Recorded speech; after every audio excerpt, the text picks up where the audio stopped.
Thank you very much. It's now almost 36 years since Caesarea Chamberlain was taken. I have here a list of times, and a number of these points we didn't learn until the inquiry in 1986. Caesarea disappeared on Sunday, August the 17th, 1980, and in December of that year, the first inquest commenced. And at the end of the inquest, the coroner, Dennis Barrett, said that the Chamberlains had nothing to do with the disappearance and death of Caesarea.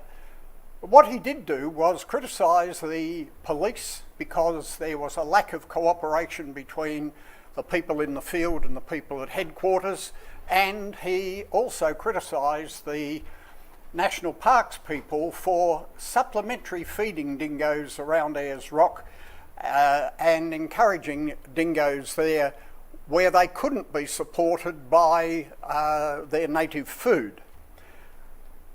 This upset the Deputy Chief Minister of the Northern Territory, who was wishing to become Chief Minister, and he was also the head of the National Parks and the police, and it was he who then ordered the police to carry out a murder investigation.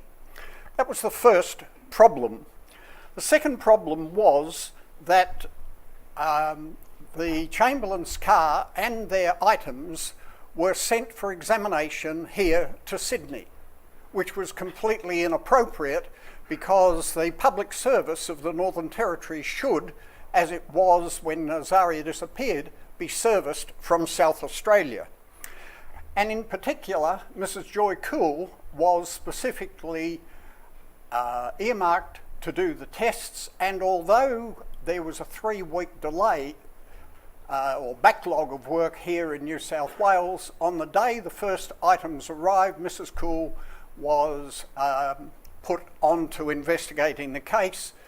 And additionally, there was a Constable Metcalf who came from the Northern Territory and worked in the laboratories, well, stayed in the laboratory side by side with Mrs. Cool. All of these things led to the tragedy, and as we well know, the Chamberlains were convicted of the murder and being an accessory after the fact. Now, after the Chamberlains at the second inquest were charged with murder of Caesarea, for the first time in legal history, Andrew Kirkham, a barrister representing the Chamberlains, wanted the work notes from Mrs. Cool. It had never been asked for before. I was asked to look at the work notes, and within half an hour I came out to the kitchen to my wife Moira and said, "These results are not the results that you would get from Caesaria's blood." Now, when a scientist works, he uses scientific method.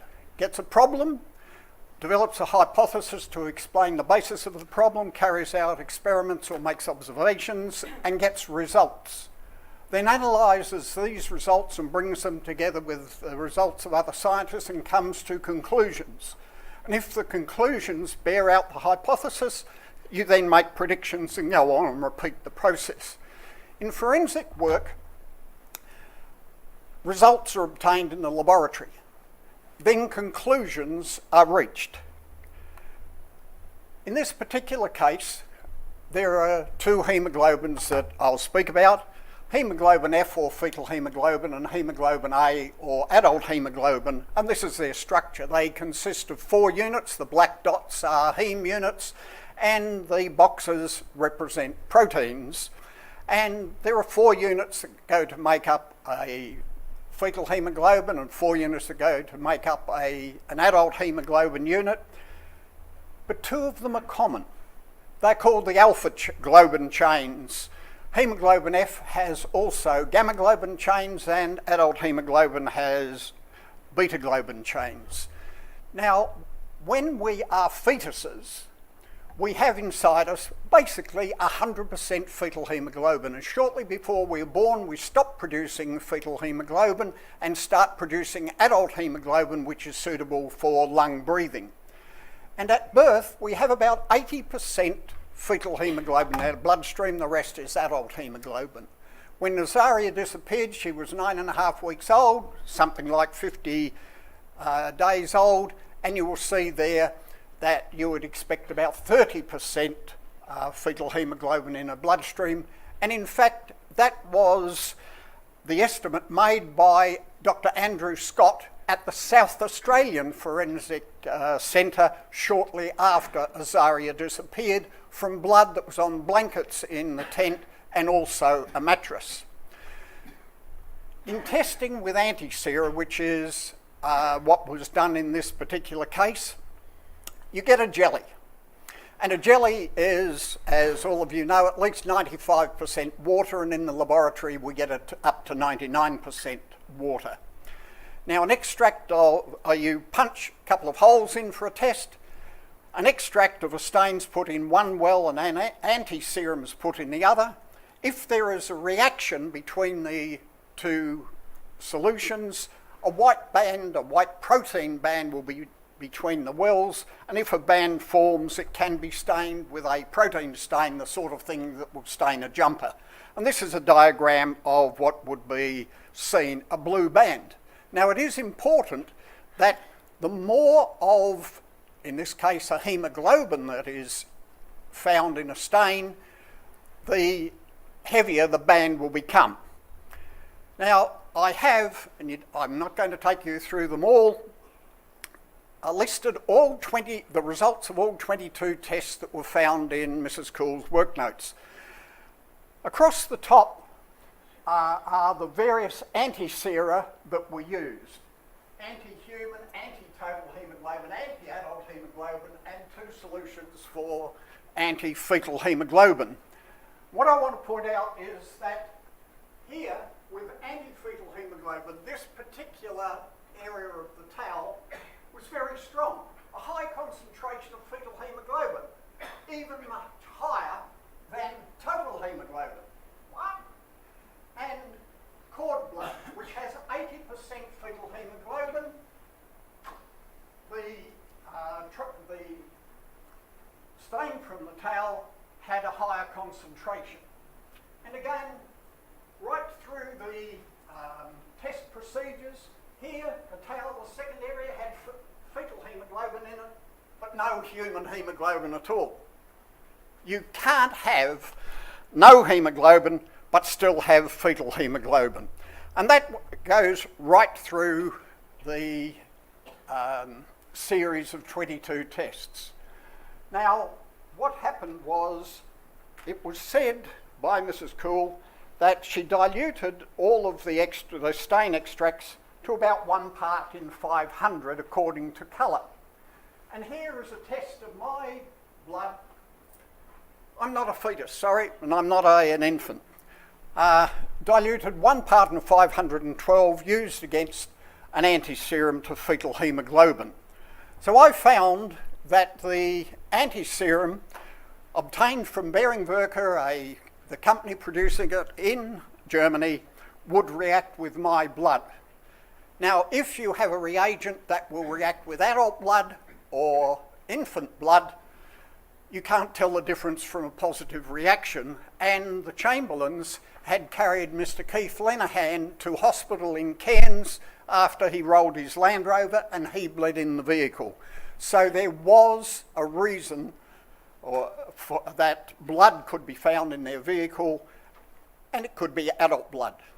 Now, at the beginning of the trial, Mr. Barker, the prosecutor, said the discovery of fetal blood is the critical part of the Crown case. If there's fetal blood there, it's not Azaria. She was an infant, not a fetus.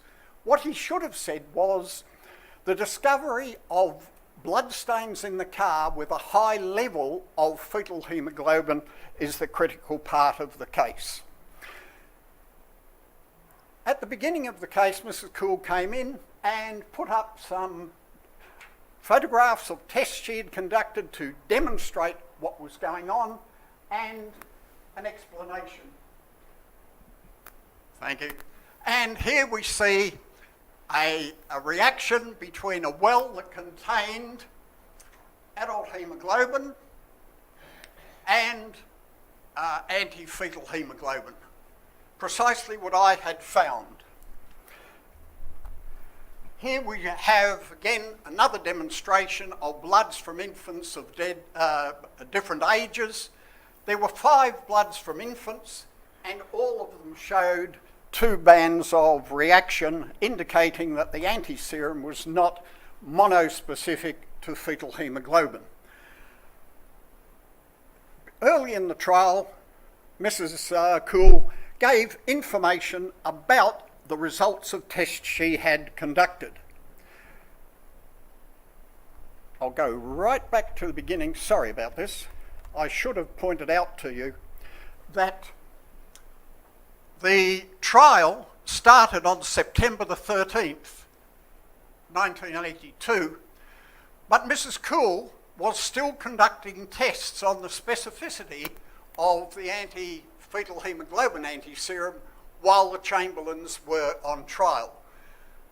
She should have done that ever before she did any tests, but she only started the tests after the Chamberlains had been charged with murder.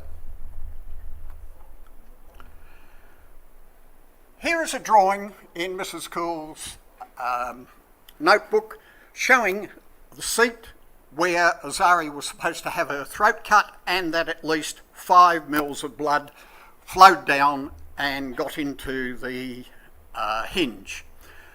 Under the glove box there was a spray pattern of material which Mrs. Cool said was blood, and it was alleged that this was arterial blood when Azaria had her throat cut.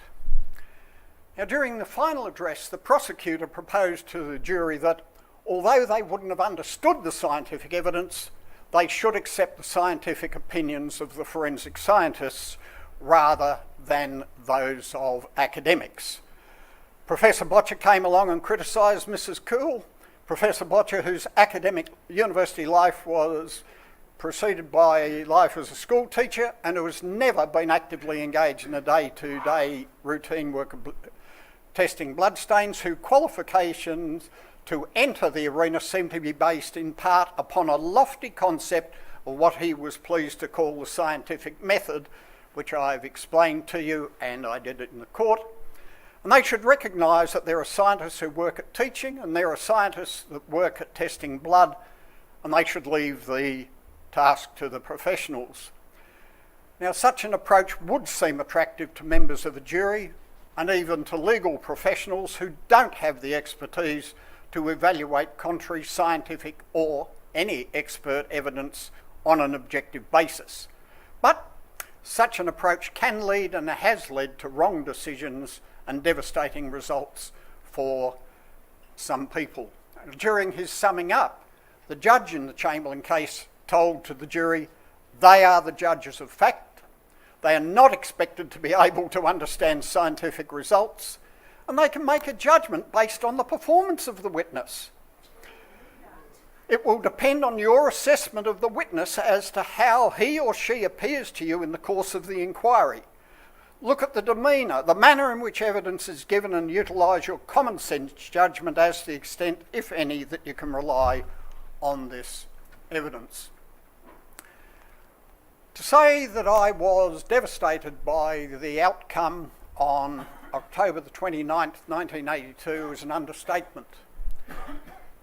I went to Beringwerker along with a lawyer for the Chamberlains and took along with me in my pocket a bottle of the anti-serum against fetal hemoglobin and arranged with Dr. Bowdner, who had produced it, to do a test at Beringwerker. He tried to sabotage the test by ending it before the agreed 24 hours. But it showed what I wanted it to show. It showed that the anti-serum reacted against fetal hemoglobin, showed 2 bands. There's, infant blood, two bands, fetal hemoglobin, a single band, and this band was against an extract of my blood and purified adult hemoglobin. But most importantly, Behring-Werke, although they would not admit it, gave me a letter saying that the anti-serum that I had used was the identical one used in the Chamberlain case. In the court case, a metal plate from under the dashboard of the car was shown, and the streaks there were alleged to be the sprays of arterial blood when Azaria's throat was cut. For the first time, we were able to have access to the plate, and here is a photograph taken by, forget it, it'll come to me, of what was supposed to be the arterial blood spray from Azaria. This is what blood on a plate from another Tirana of exactly the same model, but red looks like, and it's nothing like what was claimed to be the blood stain from Azaria's throat. The person who owned the red-coloured Tirana allowed the helpers for the Chamberlain to strip out the firewall of his car, and at the bottom you can see a black hole there. It's called the plenum drain hole, where a tube goes through to drain water from the windscreen into the wheel well of the car. And if you have a darkened room and shine a torch inside the wheel well, what happens is the metal plate under the dashboard, which was supposed to have the blood spray from Azaria on it, lights up. The material that was found on the metal plate was in fact sound deadener, sprayed onto the inside of the wheel well, and inadvertently some of it was splashed onto the metal plate under the dashboard, the glove box of the metal car. It's Dulux HN1081 sound deadener, a mixture of tarry substances and sand, and we were able to take material from the metal plate and show that it was tarry substances and sand. And also it was we found that the Chamberlains came from Mount Isa, and that the preliminary test for possible blood, the orthotolidine test, was positive with blood. On the left-hand side, these tests are a control. This is blood, this is Mount Isa copper ore, and Mount Isa silver and zinc ore. And the whole thing is that the Chamberlains lived at Ayers Rock, they lived at Mount Isa at the time, and when my wife and I went to Mount Isa, we tested alongside the road, and everywhere you went there was positive results in this test.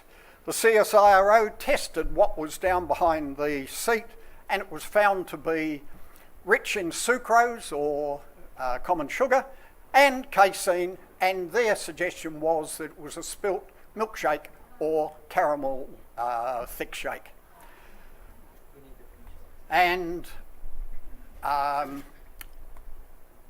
the thing which gave me personal satisfaction was that when Behring-Werke produced the test solution used in the Chamberlain case, they produced a slide which was, or photograph, which was produced at the inquiry in 1986, and Professor Octoloni, whose name is used synonymously with this test procedure at the inquiry, said to me, this photograph, it indicates the lower part between B and M.